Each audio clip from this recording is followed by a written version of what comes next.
à la rencontre des non-nuplés maliens. 3 mois après leur naissance au Maroc le 4 mai dernier, une jeune malienne, Halima Cissé, a accouché par césarienne de 9 bébés, tout vivants, sans passer par une fécondation in vitro. Une première mondiale, une grossesse risquée pour la vie de la mère et des bébés nés prématurément. RFI est allé les rencontrer à Casablanca. Jamais le couple n'aurait pu imaginer vivre une telle histoire. Halima Cissé, 26 ans, étudiante, et Abdelkader Arbi, adjudant de l'armée malienne, menaient à Tombouctou une vie ordinaire, simple et heureuse avec leur fille aînée de 2 ans et demi. Sobre et élégant, ils nous accueillent dans la chambre de la clinique privée Aïn Bourja de Casablanca où Halima Cissé est prise en charge depuis fin mars. Elle était alors à 25 semaines de grossesse, sa vie et celle de ses bébés étaient en jeu. Une dame courageuse et confiante, son époux, 2 téléphones à la main, entre gestion logistique et nouvelles régulières à donner à la famille restée à Tombouctou, n'a pu rejoindre sa femme et ses 9 nouveau-nés qu'en juillet, 2 mois après la naissance, car il a dû attendre d'être autorisé à voyager par le Maroc dans le contexte de la pandémie de Covid-19.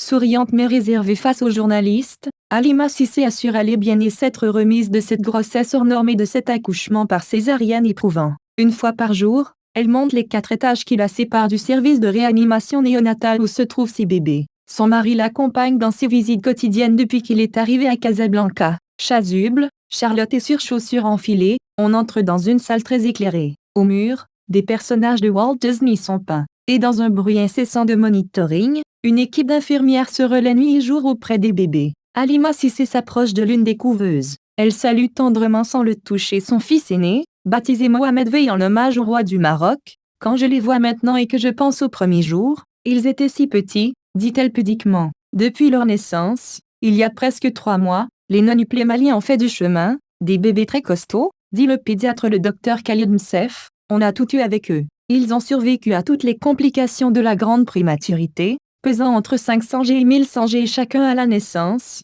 Les bébés ont presque tous dépassé les 2,5 kg, tête seul leur biberon et n'ont besoin d'aucun médicament. Reste la petite Awa, la dernière, qui n'atteint pas encore les 2 kg et qui a besoin d'oxygène et d'une sonde pour ne pas s'épuiser en s'alimentant. Face à ce bouleversement, Halima Cissé et Abdelkader Arbi, tous deux très croyants, affichent calme et mesure. Depuis son arrivée à 25 semaines de grossesse et jusqu'à présent, elle a été exemplaire, dit le docteur Msef. Une dame courageuse, avec un calme extraordinaire et confiante. Loin de son pays si longtemps, ce n'est pas évident. Le fait qu'elle soit restée calme, je pense que ça a aidé pour que cela se passe bien pour les bébés. Oui, mon pays natal, ma fille aînée, ma famille et mes amis me manquent, reconnaît Halima Cissé. Mais seul le temps dira quand nous pourrons rentrer en fonction de l'évolution de l'état de santé des enfants. Pas de date de sortie prévue de Tombouctou à Casablanca en passant par Bamako. Le couple a toujours préservé une grande discrétion autour de leur aventure inédite. C'est le ministère malien de la naissance qui a annoncé la naissance début mai. Et ce n'est que depuis quelques jours que le couple répond aux sollicitations,